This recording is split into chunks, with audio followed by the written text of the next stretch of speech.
makna daripada diskusi sekolah sahabat kita pada hari Sabat yang kudus ini. Bersama dengan kita, saya akan panggilkan untuk membahas, mengulas sekolah sahabat kita yang akan dipandu dan kita diskusikan bersama dengan hamba-hamba Tuhan. Yang pertama adalah Pendeta Erda Manik. Kami mengundang untuk maju ke depan. Inilah narasumber kita untuk mendiskusikan pelajaran sekolah sahabat kita. Selamat sahabat pendeta. Yang kedua adalah Bapak S. Situmorang, kaum awam dari Jemaat Jalan Simbolon ini, yang sudah banyak belajar juga tentang pelajaran sekolah sahabat. Selamat sahabat Pak Situmorang. Kemudian bersama dengan kita juga Pendeta P. Situmorang, Gembala Jemaat di Distrik Tebing Tinggi. Kami ucapkan selamat datang Bapak P. Situmorang. Terima kasih atas kesediaannya. Dan bersama dengan kita juga seorang hamba Tuhan, Pendeta Lasno Kromowiro, sebagai sekretaris di daerah Sumatera kawasan utara. Selamat sahabat Pendeta Lasno. Baik, inilah para hamba-hamba Tuhan di mana kita akan berdiskusi bersama-sama untuk belajar sekolah sahabat kita pada hari Sabat yang kudus ini. Dan tentunya kami akan berikan waktu kepada kita semua, kepada jemaat-jemaat untuk memberikan 1-2 pertanyaan seputar mengenai pelajaran kita pada hari Sabat yang kudus ini. Baik, sebelumnya kita akan berdoa. Kita tundukkan hati berdoa. Bapa di sorga, kami butuh Roh Kudus-Mu memberi hikmat kepada kami untuk belajar dari firman Tuhan pada hari Sabat yang kudus ini. Urapi kami masing-masing, urapi seluruh umat-umat Tuhan. Inilah doa kami Tuhan, di dalam nama Yesus kami berdoa dan bersyukur.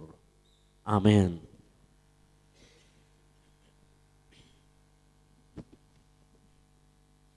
Baik saudara-saudara,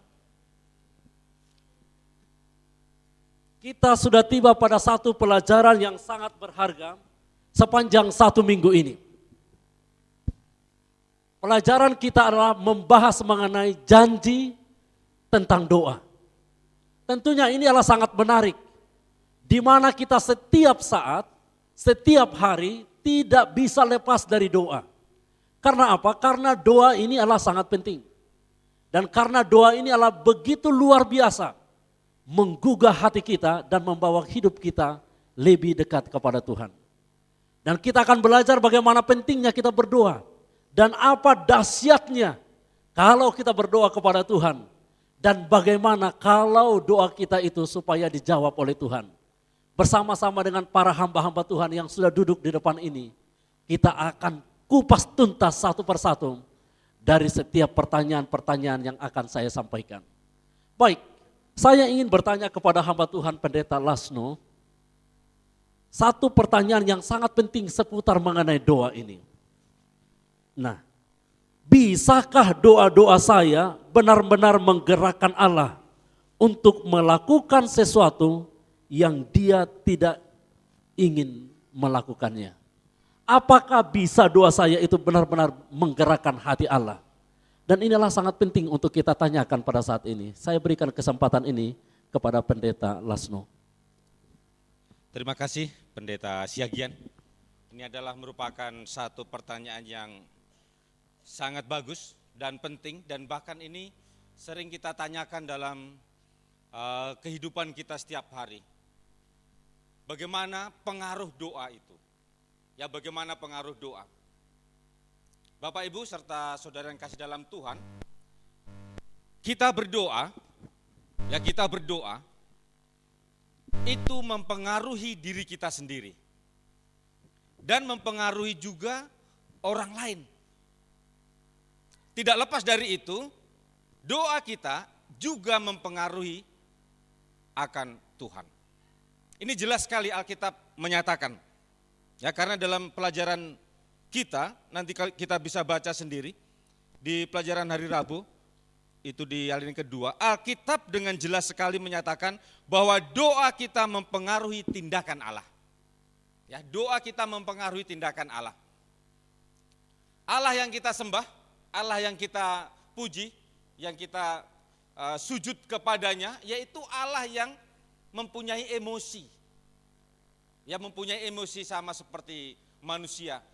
Itu sebabnya dia merasa senang kalau dipuji, dia merasa susah, dia merasakan sedih, dan bahkan dia marah. Ya, dia marah. Kalau misalnya ada umat-umatnya yang tidak setia kepadanya. Ya, kita bisa baca dalam Alkitab banyak sekali ayat yang menyatakan itu bahwa Allah itu murka. Ya, murka. Itulah sebabnya doa kita itu juga mempengaruhi tindakan Allah. Hanya ini yang perlu. Tindakan yang bagaimana, ya, yang Allah yang lakukan itu, yaitu tindakan yang sesuai dengan kehendaknya. Bukan selalu atau tidak selalu sesuai dengan kehendak kita. Memang kadang sesuai juga dengan kehendak kita, tapi tidak selamanya. Karena kehendak itu adalah kehendak Allah. Dan apa yang perlu bagi kita sehubungan dengan emosi Allah? Karena Allah itu punya emosi, Alkitab juga mengajarkan bahwa doa yang kita layangkan kepadanya, kita perlu melayangkan satu permintaan. Itu sebabnya dalam doa X yang kita lakukan juga adalah di sana ada permohonan, ya, ada permintaan. Dan dalam buku 2 Tawarikh pasal yang kedua 2 Tawarikh 7 ayat yang ke-14, sana dinyatakan, aku akan memulihkan negeri mereka. Kalau tidak ada permintaan, tidak akan dipulihkan. Dan juga dosa yang kita lakukan, yang terdapat di dalam ayatnya 1 Yohanes 1 ayat 9, ia adalah setia dan adil, dia akan mengampuni salah dosa kita. Kalau kita tidak meminta, kita tidak mengakui, dan kita tidak mohonkan kepadanya, maka pengampunan tidak ada. Itulah perlunya, saya pikir Pak Siagian, doa yang kita layangkan kepada Allah itu, kita harus melakukan satu permohonan, permintaan. Karena Allah kita itu Allah yang mempunyai emosi dan memenuhi apa yang kita inginkan. Terima kasih Pendeta Lasno. Jadi mana yang lebih utama ketika kita berdoa, hati Allah yang berubah atau hati kita yang berubah? Mana yang paling utama sebenarnya dari hal ini? Ya, terima kasih. Mana yang lebih utama yang berubah? Yang lebih utama yang berubah adalah hati kita. Karena kita harus persiapkan diri kita untuk menerima kehendak. Ya, seperti tadi itu, pengaruh itu tidak selamanya apa yang Tuhan katakan itu seperti dengan keinginan kita. Tapi kita harus siap untuk menerima keinginan apa yang Tuhan akan berikan kepada kita. Oh, luar biasa Pendeta Lasno. Terima kasih atas penjelasan yang sangat luar biasa.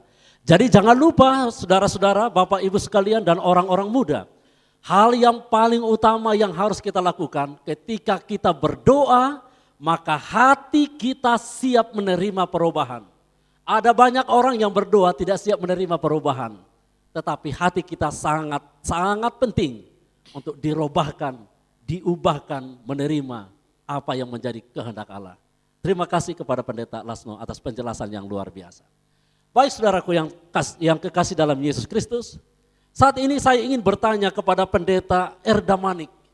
Ini hamba Tuhan ini adalah yang membidangi Departemen Penerbitan di Sumatera kawasan utara ini. Banyak pengalaman, banyak kata-kata yang indah yang kita dapatkan dari hamba Tuhan ini.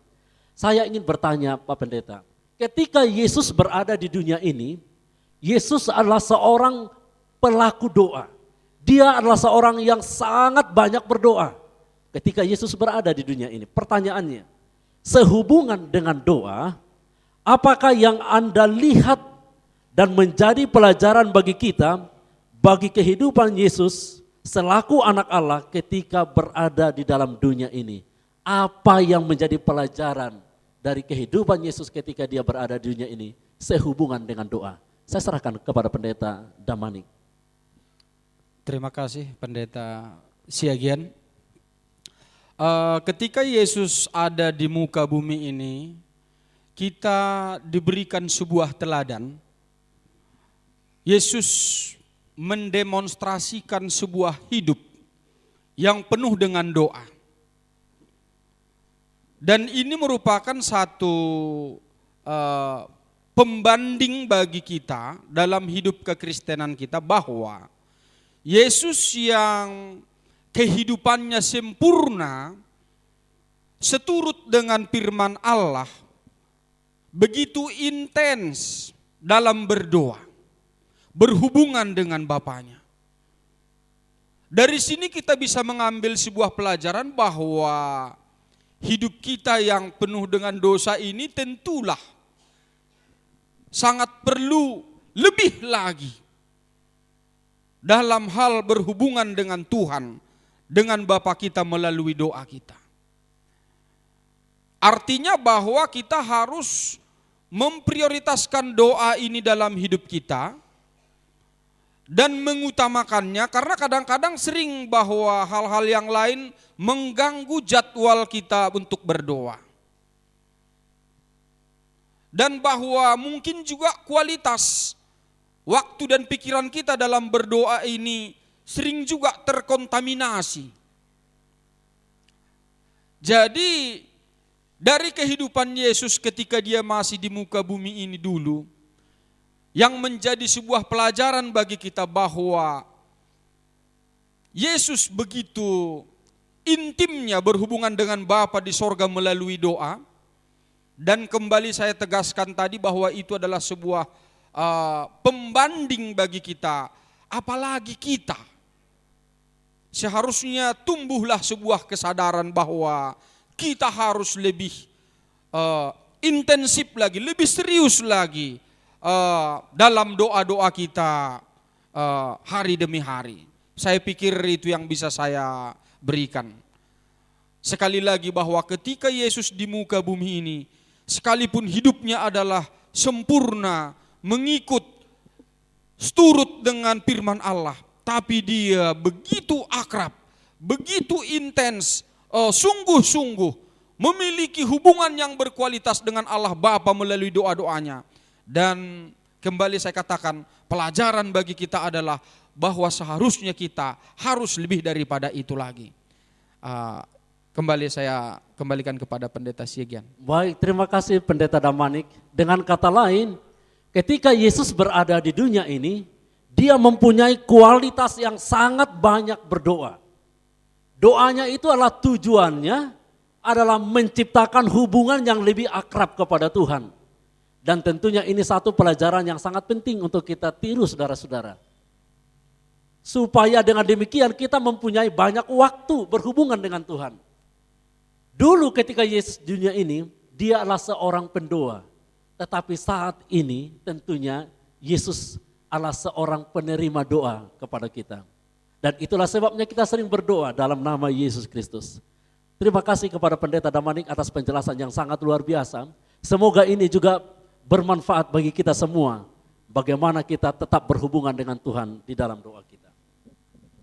Baik. Saya ingin bertanya kepada narasumber yang berikutnya ini adalah Bapak Kapten S. Situmorang. Ya, walaupun hamba Tuhan ini kaum awam, tapi saya percaya bahwa dialah seorang yang rajin dan banyak membaca pelajaran-pelajaran sekolah Sabat. Tidak hanya bahasa Indonesia, bahasa Batak, bahasa Inggris, bahasa Spanyol juga Pak Situmorang ya. Walaupun Bapak ini tidak bisa berbahasa Spanyol, tapi dia baca pelajaran bahasa Spanyol, ini luar biasa. Saya ingin bertanya kepada Bapak Situmorang, dalam hal berdoa, kalau kita baca dalam Matius pasal yang ke-6 ayat yang ke-8 dikatakan saudara di sana, karena Bapamu mengetahui apa yang kamu perlukan sebelum kamu memintanya. Jadi sebelum kita meminta dalam doa kita, Allah Bapa di sorga tahu apa yang ada dalam hati kita. Pertanyaannya, untuk apa lagi kita berdoa kalau toh Allah tahu apa yang ada dalam hati kita. Kalau toh dia tahu apa yang akan kita minta. Kami mohon penjelasannya. Terima kasih. Satu pertanyaan yang sangat luar biasa. Tentu harus sekali berketua daerah yang mampu menjawab ini. Namun demikian, tidak mungkin orang berkenan kepada Allah. Sebab barang siapa berpaling kepada Allah, ia harus percaya kepada Allah. Bahwa Allah memberi upah kepada orang yang sungguh-sungguh mencari Dia. Yang saya tekankan di sini adalah Allah memberikan upah bagi orang yang mencari Dia. Tentu mencari Allah itu adalah melalui doa. Hanya doa.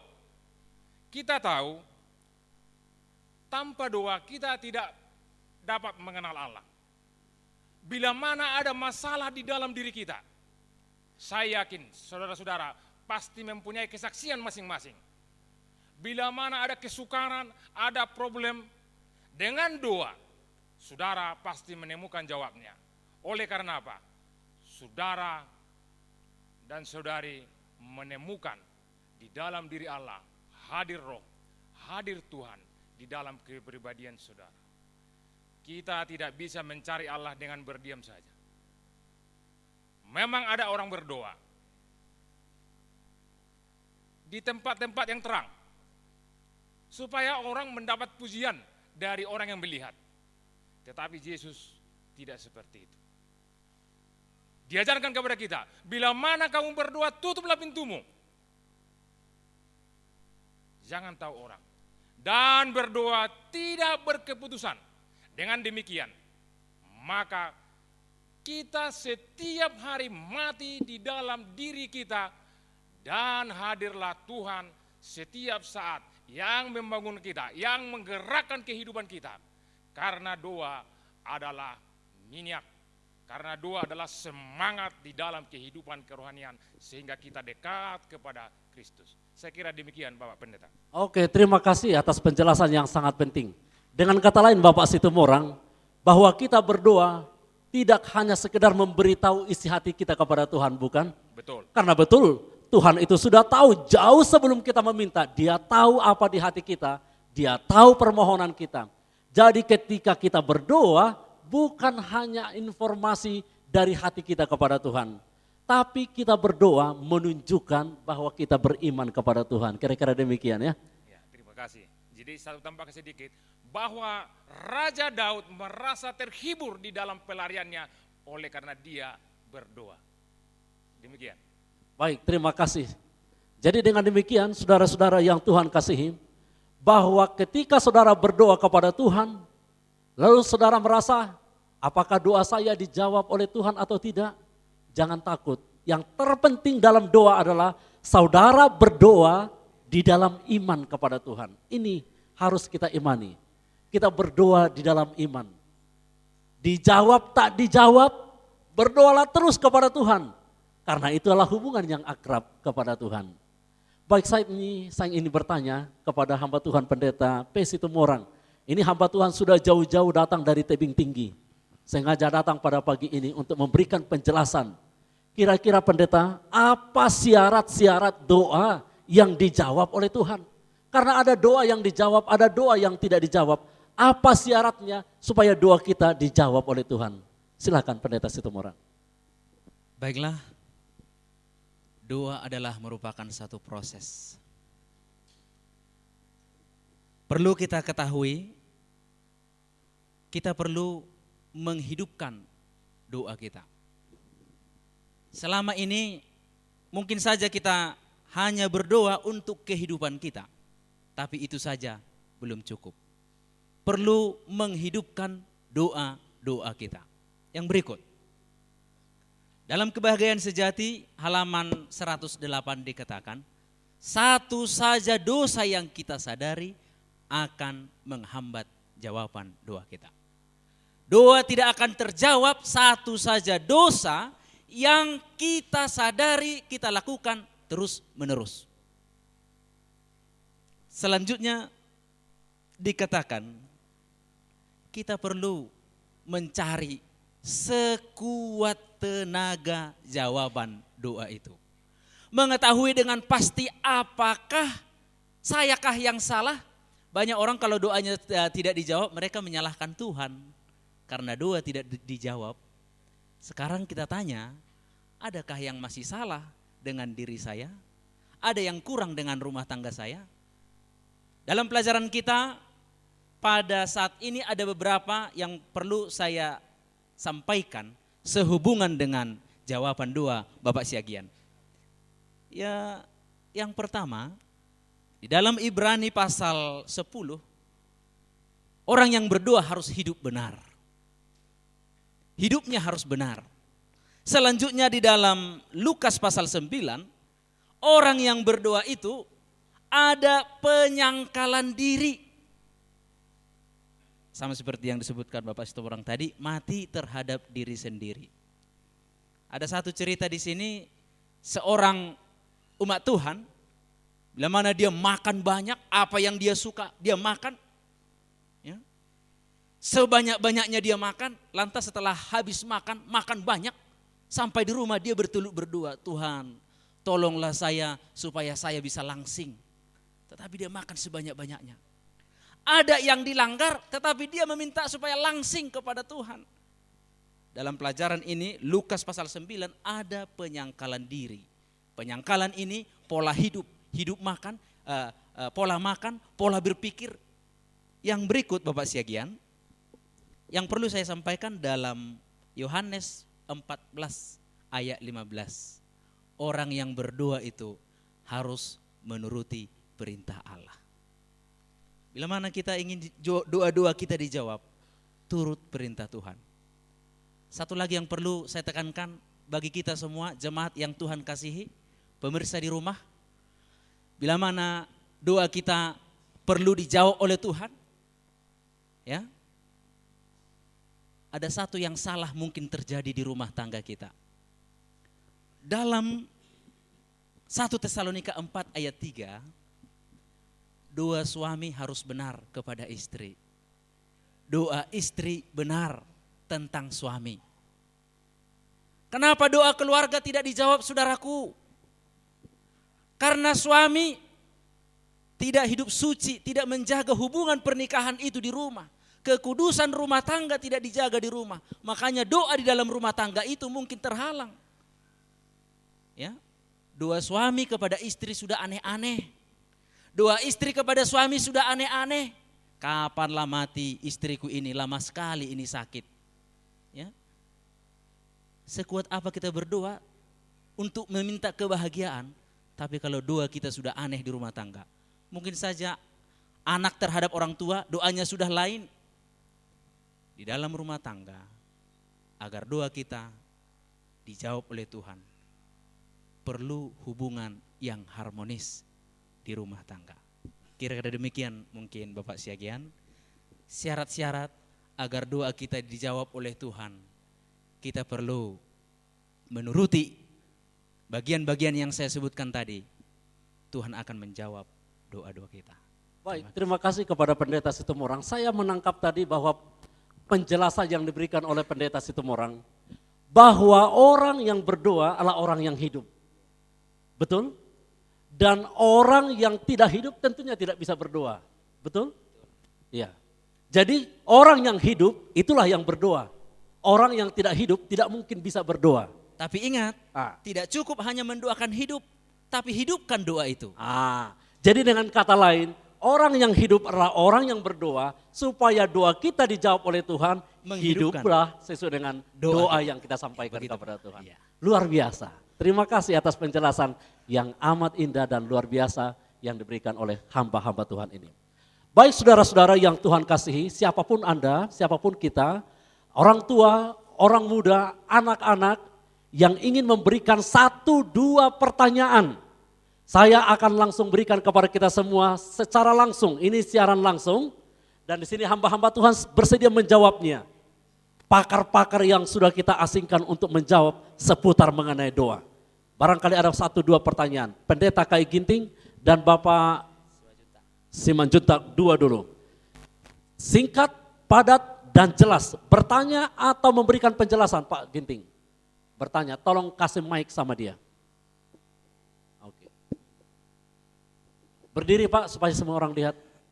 Banyak, terima kasih atas kesempatan ini. Sering kita dengar banyak berdoa, banyak berkat. Kami sekeluarga, bahkan semua pendeta-pendeta, baik di Sumatera Utara, bahkan di luar Sumatera Utara, kami sudah berdoa 10 tahun lamanya. demi kesembuhan anak kami. Ternyata tanggal 1 bulan 2 jam 2 tahun 2012 anak kami meninggal. Pertanyaan, apakah yang salah sehingga doa kami tidak terjawab dan bahkan anak kami tidak sembuh? Apakah salah permintaan atau salah dalam kehidupan kami sehingga keberhasilan demi kesembuhan anak kami tidak sembuh sampai dia meninggal dunia? Inilah pertanyaan saya. Terima kasih. Baik, terima kasih. Pertanyaan Pendeta Ginting adalah pertanyaan pengalaman. Nanti kita berikan kepada Pendeta Damanik untuk menjawabnya. Bagaimanakah, di mana letak kesalahan daripada doa itu? 10 tahun lamanya berdoa untuk anak yang kita cintai. Tetapi akhirnya Tuhan izinkan beristirahat. Di mana letak kesalahan? Pendeta Damanik. Pertanyaan yang kedua dari Bapak Simanjuntak. Nanti siap-siap Bapak Situmorang untuk menjawabnya. Baiklah, saya dari Sidang KP PON Distrik Sedang Bedage. Sederhana saja pertanyaan saya, mengapa perlu kita berdoa kepada Tuhan? Apakah hanya semata-mata untuk kebutuhan pribadi kita? Itu saja, Pak. Oke, mengapa kita perlu berdoa? Apakah semata-mata hanya kebutuhan pribadi kita? Bapak Kapten Situmorang siap menjawab. Satu lagi tadi yang ingin bertanya Bapak Sihombing. Silakan Pak Sihombing.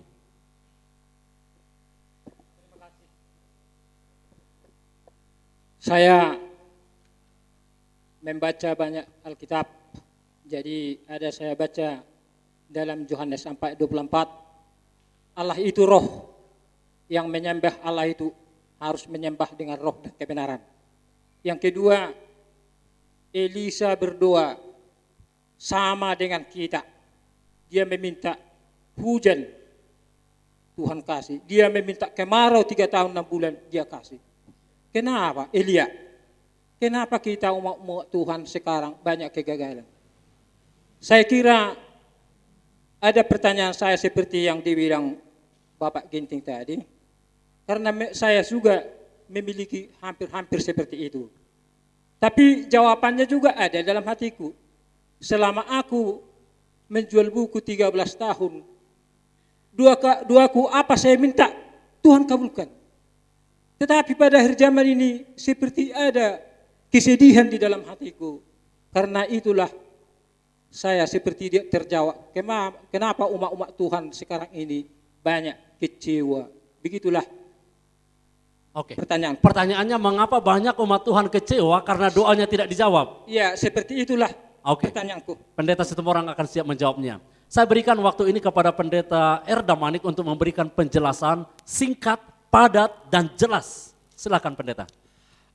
Baik, para pemirsa sekalian,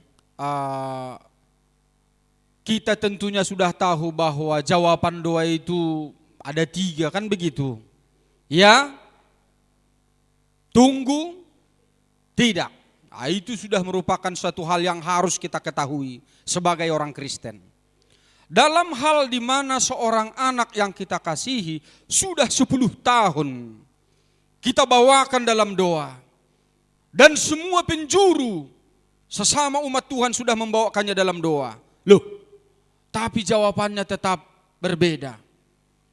Dan ini bukan hanya terjadi kepada keluarga hamba Tuhan Pendeta Ginting, bisa juga kita lihat kepada keluarga Butar-Butar yang bersedia mengeluarkan dana berapapun untuk kesembuhan putri mereka yang dikasihi.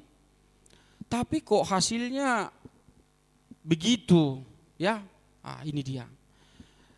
Jadi begini, yang pertama dalam hal doa ini bahwa ada kalanya dalam keterbatasan kita ngotot dengan jalur yang kita pikirkan dan apa yang kita lihat. Sementara di kitab suci dikatakan bahwa rancanganku lebih jauh dari yang kau pikirkan itu. Jadi siapa tahu bahwa Tuhan punya rencana di situ. Bagaimana mungkin menguji iman orang tua itu?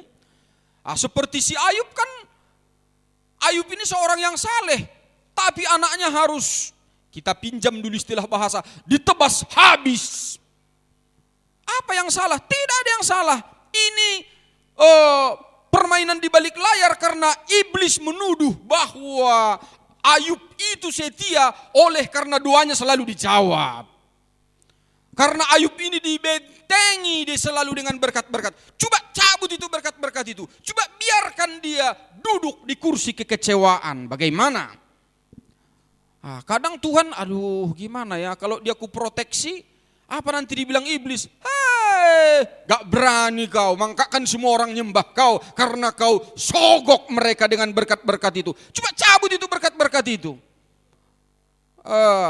Aduh gimana ya pikir Tuhan ini. Kalau dia tidak mau Tuhan itu dituduh menyogok orang yang setia kepada dia itu dengan berkat-berkatnya. Kalau dia mau mencabut berkat-berkatnya itu, orang yang sedang duduk di kursi pesakitan itu tadi menuntut, di mana janjimu Tuhan? Di mana janjimu? Kau akan menjawab doa kami. Jadi ini konspirasi tingkat tinggi ini sudah. Ada permainan di balik layar. Ada orang-orang yang sedang diuji. Jadi kembali, manakala jawaban doa kita itu ya, manis saudara.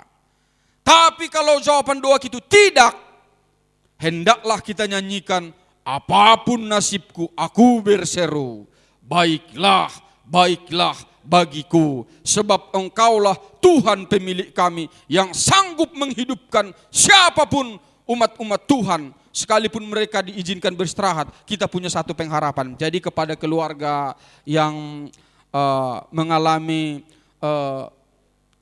kekecewaan begini, tolonglah letakkanlah kekecewaan itu di kaki Tuhan. Tuhan akan sanggup mengubahkan yang pahit itu menjadi manis, sama seperti pohon kates. Daunnya pahit, akarnya pahit, dan juga bunganya juga pahit. Tapi kalau sabar, bisa keluar yang manis dari yang pahit itu. Kalau sabar, pada waktu kedatangan Yesus yang kedua kali nanti, yang manis itu akan keluar. Kiranya Tuhan. Oke, terima kasih kepada Pendeta Damanik. Dengan kata lain, buatlah contoh kehidupan Ayub, kira-kira begitu ya. Tidak ada kesalahan pada Bapak, pada anak itu juga tidak salah. Hanya Tuhan selalu memberi yang terbaik, tepat pada waktunya, dan suasana yang tepat pula. Sekarang langsung kita berikan kepada Bapak S. Situmorang. Terima kasih. Dengan doa, kita melihat mujizat yang sangat luar biasa dari Tuhan. Apakah yang ada di dalam isi doa kita? Kadangkala memang kita dalam berdoa itu, kita mengeluarkan doa yang tidak sesuai dengan kehendak Tuhan. Kita berdoa, apakah sudah selaras dengan kehendak Tuhan? Bila mana Tuhan mempunyai kehendak, yakinlah bahwa apa yang kita minta itu, bila mana sudah selaras dengan kehendak Tuhan, itu pasti terkabul. Ya. Kita, khususnya Jalan Simbolon ini, berdoa dengan kebutuhan orang lain. Ini sudah dibuat oleh Ibu Panggabean ini. Apa menjadi masalah Pak Pardosi ini, bukan hanya Pak Pardosi yang mendoakan, tapi diserahkan kepada kelompok saya, atau diserahkan kepada saya, membawa Pak Pardosi ini setiap saat di dalam doa saya, di dalam rumah, selama 1 minggu itu. Begitu berputar terus, apa yang menjadi masalah, problema, di dalam kehidupan seseorang, laporkan, dan kita akan bawa doa di dalam kelompok kita. Jadi bukan hanya di dalam hati kita, unek-unek kita. Kita tahu tadi, doa itu adalah komunikasi. Komunikasi dengan Tuhan. Komunikasi dengan Allah. Dengan demikian, dengan berdoa, maka mujizat, saya ulangi lagi, mujizat yang sangat luar biasa akan kita terima. Oke. Terima kasih. Terima kasih kepada Pendeta Bapak Situmorang yang sudah memberikan penjelasan. Singkat Pendeta P. Situmorang. Allah tidak pernah salah memberi jawaban akan doa-doa kita. Allah tidak pernah salah memberi jawaban akan doa kita. Dan ingat Bapak si Hombing, dak sudah halak nama dok Tuhan, Tuhan bongo Tuhan Raja onde bata holan nama ngulah holomoni rohani amana di banua gizangido. Burzuma ho rasi rasa mati, itu kata Tuhan kepada kita. Hendaklah engkau setia sampai mati. Yang setia sampai mati inilah itu sebabnya firman Tuhan senantiasa mengingatkan kita. Allah rindu supaya semua orang diselamatkan. Itulah kerinduannya. Tetapi pilihan orang itulah untuk menolak keselamatan, mempermainkan keselamatan. Namun kerinduan Allah, semua kita, saudara dan saya, diselamatkan secara bersama-sama dunia ini. Karena untuk itu Yesus sudah mati. Allah senang mendengarkan bila mana kita berdoa satu persatu di dalam hati, kapanpun, dimanapun. Tuhan senang mendengarkan setiap doa kita. Oke. Terima kasih. Terima kasih kepada Pendeta Damanik. Terima kasih kepada Bapak S. Situmorang dan juga Bapak Pendeta P. Situmorang. Saudara-saudara yang Tuhan kasihi, waktu kita jugalah yang memisahkan kita. Kalau kami yang di depan ini, 1 jam, 2 jam kami sanggup duduk di depan ini. Tetapi waktu jugalah yang memisahkan kita. Mohon maaf, kami percaya kita punya banyak pertanyaan dan penjelasan yang lain. Dan ada banyak pertanyaan yang tidak bisa kami jawab. Tetapi Tuhan bisa jawab semua pertanyaan. Tanyalah di dalam doa, Dia akan memberikan jawabannya. Berdoalah kepada Tuhan, bukan supaya doa kita semua dijawab oleh Tuhan. Saya ulangi kembali, berdoalah kepada Tuhan bukan supaya doa kita dijawab oleh Tuhan semuanya. Tapi berdoalah kepada Tuhan karena Dialah sahabat kita mencurahkan isi hati kita. Berdoalah kepada Tuhan bukan supaya kita meminta saja kepada Tuhan. Saya ulangi kembali, berdoa kepada Tuhan bukan saja kita meminta saja kepada Tuhan. Kalau ini kita terus lakukan meminta dalam doa, satu saat nanti saudara dan saya akan menyesal berdoa kepada Tuhan. Jadi kita berdoa tidak hanya sekedar meminta, tapi berdoalah bagian daripada meminta. Yang terpenting berdoa tanpa berkesudahan, menyerahkan diri kita kepada Tuhan tanpa berkesudahan dalam hidup ini. Inilah pelajaran kita, semoga Tuhan menolong kita. Saya undang kita bangkit berdiri, kita menyanyikan satu ayat, inilah jamku berdoa.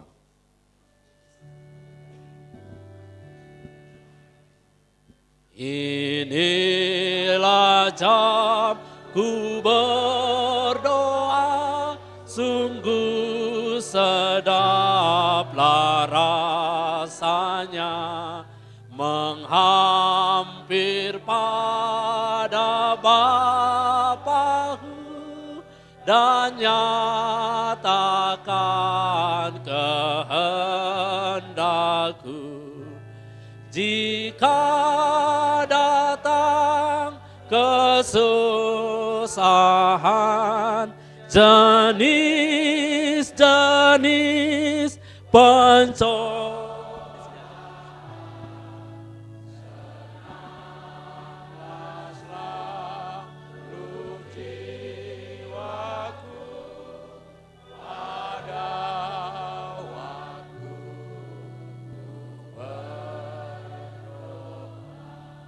mari kita tunduk kepala dan kita bersatu di dalam doa. Maha besar Allah Tuhan kami yang bersemayam dalam kerajaan surga. Allah yang kami sembah, oleh karena Tuhan yang memberikan kehidupan bagi kami masing-masing. Terima kasih waktu yang indah Engkau berikan kepada semua umat-umat Tuhan.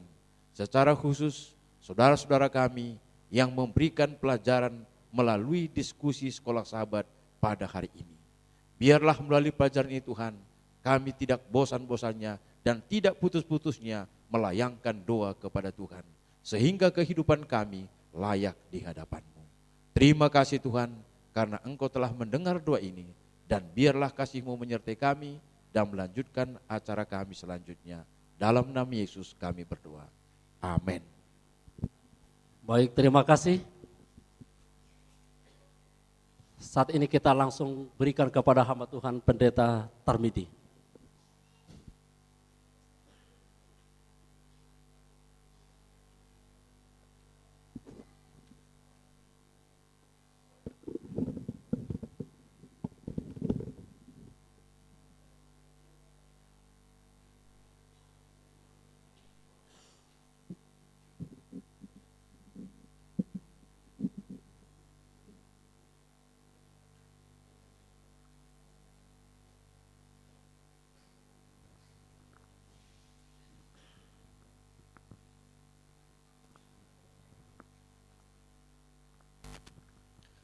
Saat ini kita akan mendengarkan firman Tuhan kembali, yaitu penginjilan perorangan. Namun sebelumnya kita akan didahului diperdengarkan sebuah lagu yang disampaikan oleh hamba Tuhan Charles Simamora. Selamat sahabat buat kita semuanya. Ketika langit dan bumi ini berlalu, aku akan selalu berpaut pada salib Yesus yang menyelamatkan kita. Sebuah lagu, I believe in a hill called Mount Calvary.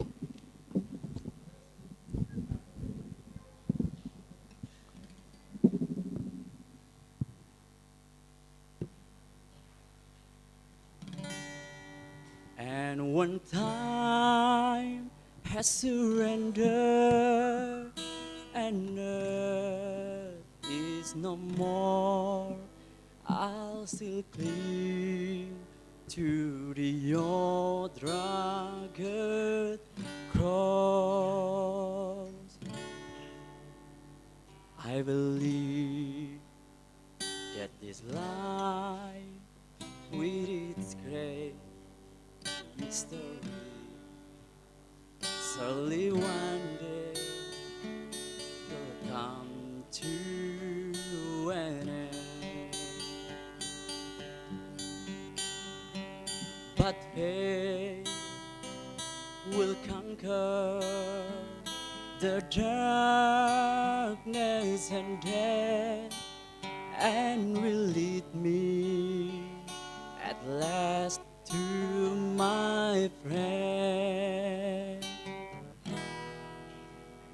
I believe that the Christ who was slain on the cross has the power to change lives today. For he changed me completely. A new life is mine. That is why by the cross I will stand. I believe in a hill called Mount Calvary. I believe whatever the cost, and when time has surrendered and earth is no more, I'll still cling to the old rugged cross.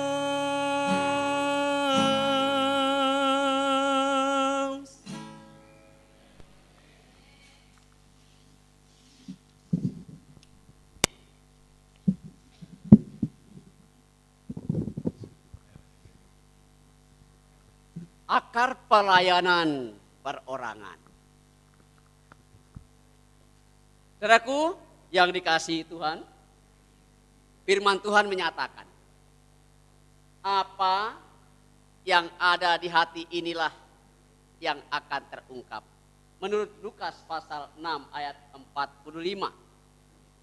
Orang yang baik mengeluarkan buah yang baik dari perbendaharaan hatinya yang baik. Orang yang jahat mengeluarkan buah yang jahat dari perbendaharaannya yang jahat.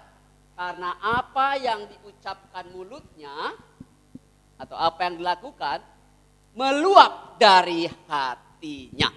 Meluap dari hatinya. Yang orang Inggris menyebutkan begini, for as he thinks in his heart, so is he. Amsal 23 ayat 7. Apa yang ada di hatinya, itulah manusia itu. Itulah apa yang di dalam hatiku, itulah saya. Jadi apa yang menjadi pikiran kita, itu tujuan kita. Itu juga yang akan kita kerjakan. Kehidupan membagi adalah kehidupan Tuhan, juga kehidupan makhluk manusia dan siapapun di dunia ini.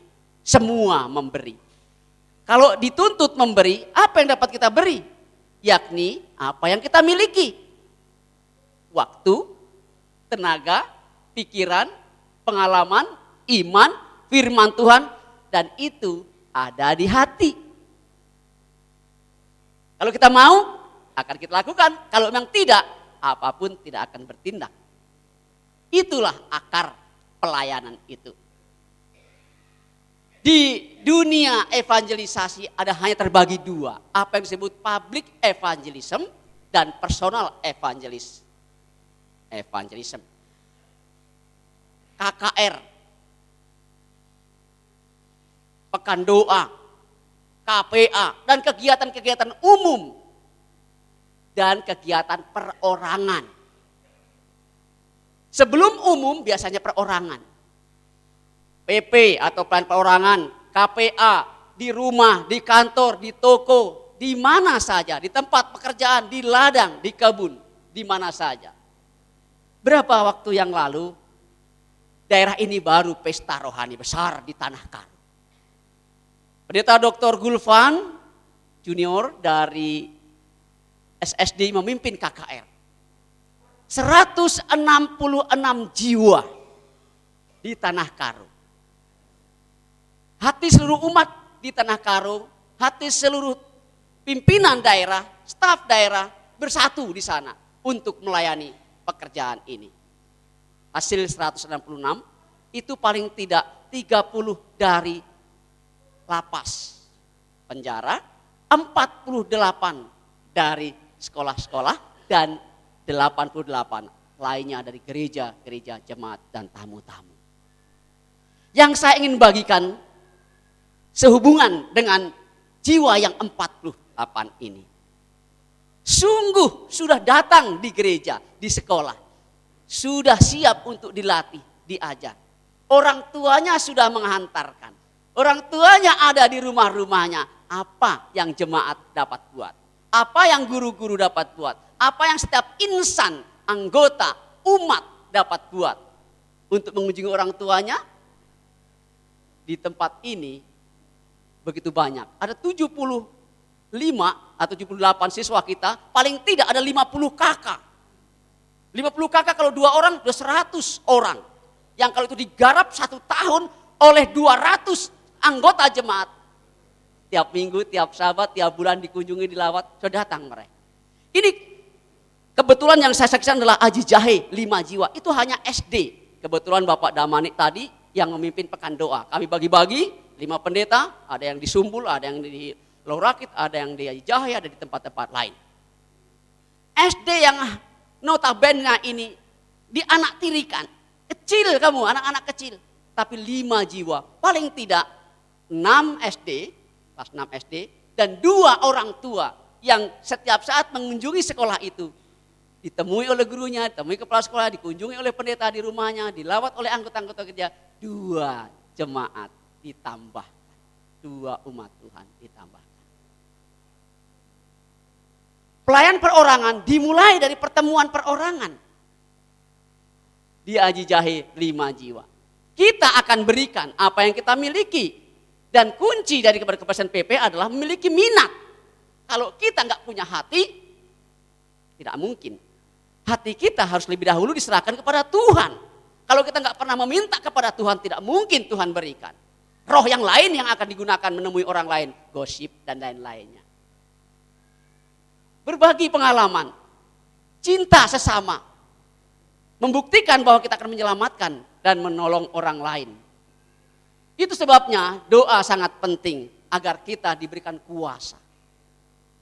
Kalau tidak ada doa, tidak ada semangat, tidak ada hati, tidak ada beban untuk menyelamatkan diri, tidak ada beban juga untuk kita berdoa. Tidak ada beban untuk belajar Alkitab. Tidak ada beban untuk melayani diri dalam arti mengembangkan minat diri untuk melayani Tuhannya dan dirinya. Kalau kita nggak mencintai sesama, tidak mungkin kita akan melawat, berdoa, membagi iman, membagi Injil, mengajak datang ke gereja dan lain sebagainya. Itu sebabnya kasih. Itulah ada essence yang utama. Kisah Rasul 1 ayat yang ke-8. Firman Tuhan menyatakan, kamu akan menerima kuasa. Hatimu akan dibangkitkan. Hatiku akan dibangunkan. Akan didorong kalau ada Roh Kudus turun atasmu. Dan kita akan dapat menjadi saksi di Yerusalem, di tempat sendiri, diri sendiri, keluarga sendiri, baru ke tetangga, Yudea, Samaria, dan seterusnya. Bila mana gereja-gereja sudah berkembang dan bertumbuh oleh karena PP, pelayanan perorangan dari hati ke hati, dari keluarga ke keluarga, dari pribadi ke pribadi, dan ini terus berkembang.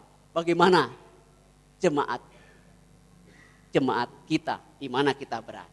Saya percaya Tuhan sudah mengetuk hati kita. Apa yang ada pada hati kita? Kemauan, waktu, tenaga, pikiran, talenta yang lainnya. Yang kita akan bagikan kepada sesama. Sehingga kita akan diberkati, orang lain juga diberkati. Mari kita berikan hati kita untuk pertumbuhan diri kita dan untuk pertumbuhan gereja kita melalui pelayanan perorangan. Semoga Tuhan memberkati kita. Amin. Mari kita semua berdiri, kita berdoa.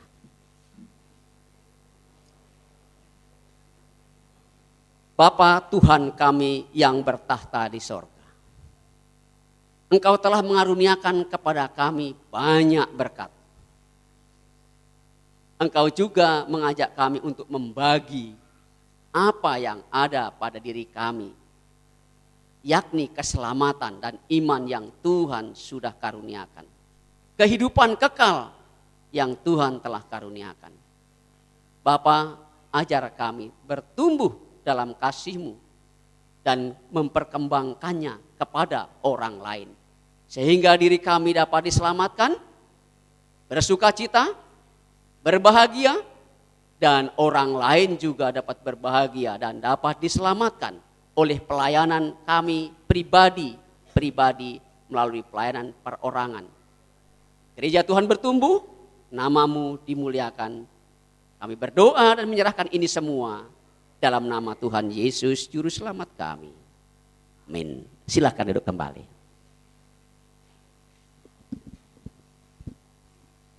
Demikianlah acara sekolah sahabat kita pada hari Sabat ini.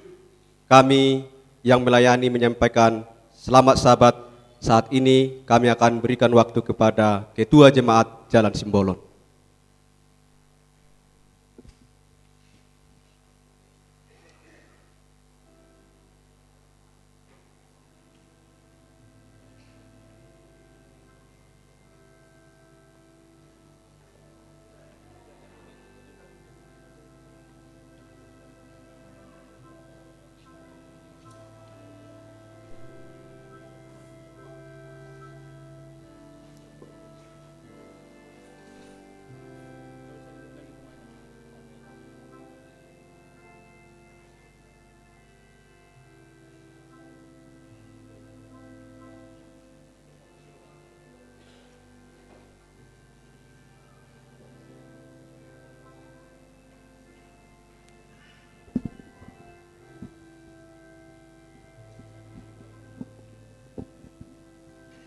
Baik, selamat sahabat bagi kita semuanya. Atas nama Jemaat Jalan Simbolon, kami mengucapkan terima kasih atas kehadiran Bapak saudara-saudari yang seiman dalam nama Yesus Kristus. Terlebih juga kepada utusan-utusan dari jemaat masing-masing yang mengikuti seminar komunikasi mulai semalam sampai hari Sabat yang indah ini. Dan seperti biasanya, di Jemaat Jalan Simbolon ini setiap Sabat kedua mengumpulkan perpuluhan. Dan sesudah kita mengumpulkan perpuluhan nanti, kami undang untuk mendoakan Bapak Pendeta Nainggolan sebagai Ketua Daerah Sumatera Kawasan Utara. Karena itu, kita memuji Tuhan dan kita menyanyi dari lagu Sion nomor 342. Kita sama-sama berdiri.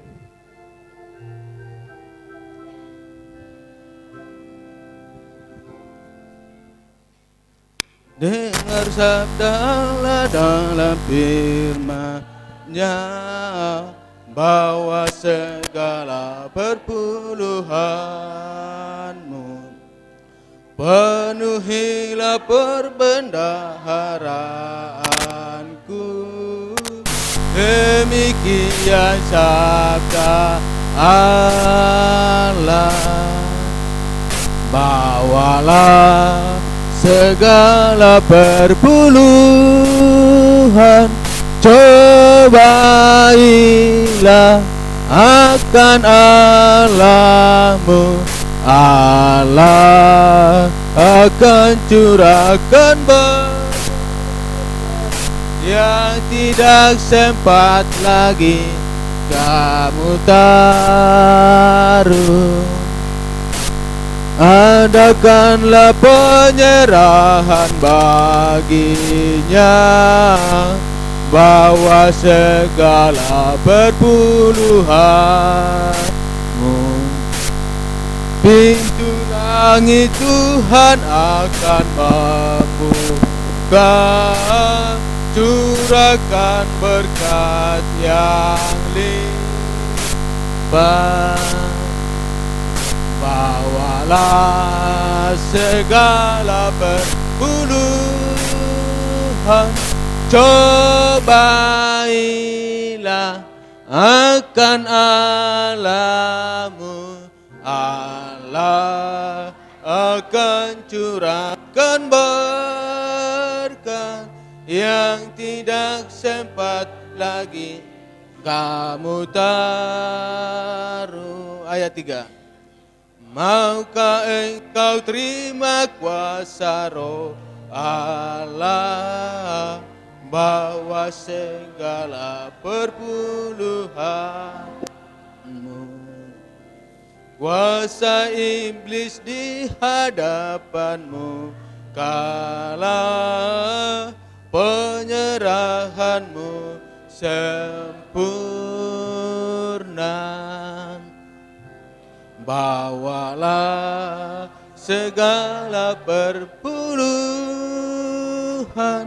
cobailah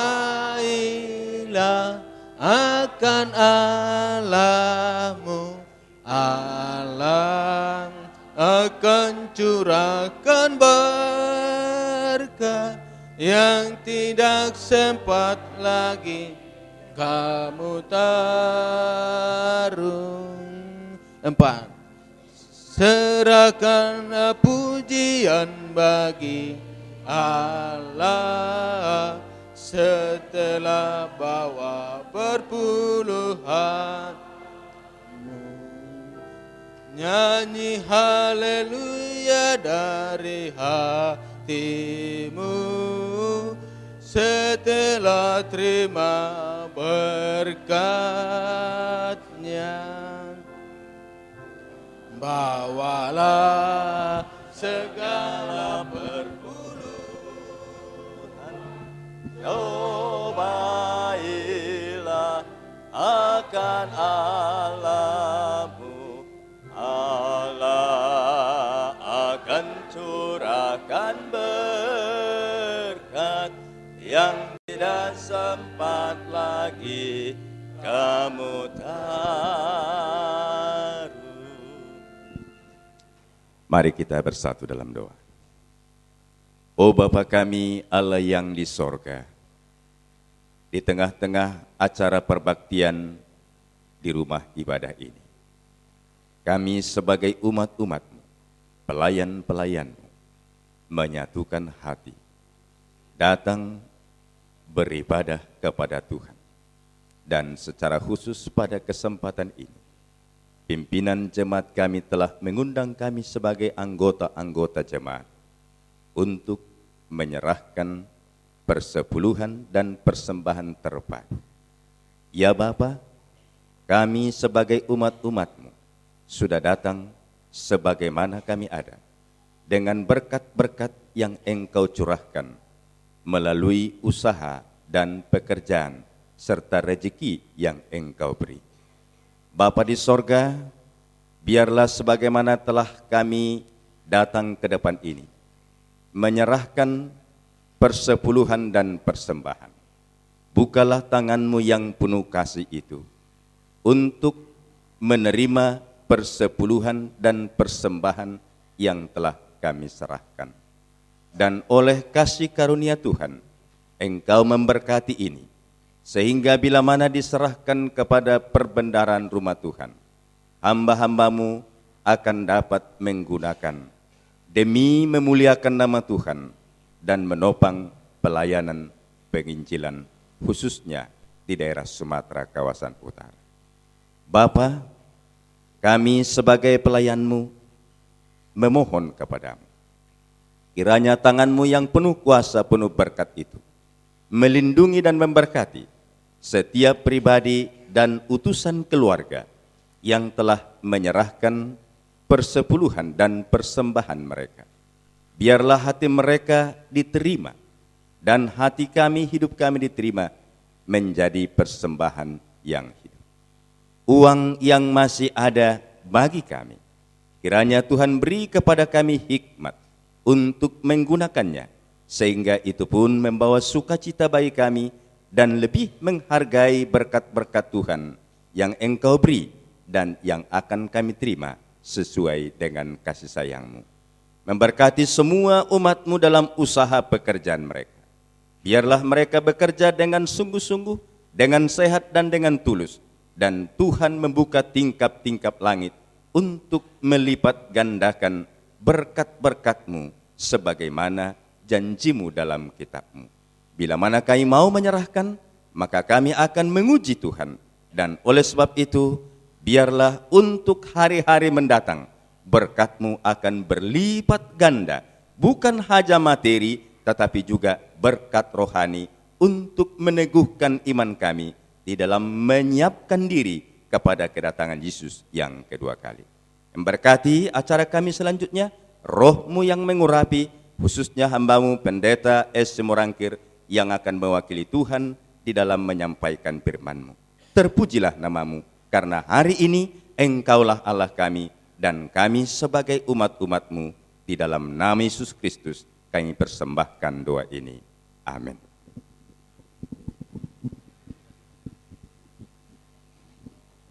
Sebagai pengumuman bagi jemaat Jalan Simbolon, karena hari ini juga hari Sabat melanjutkan seminar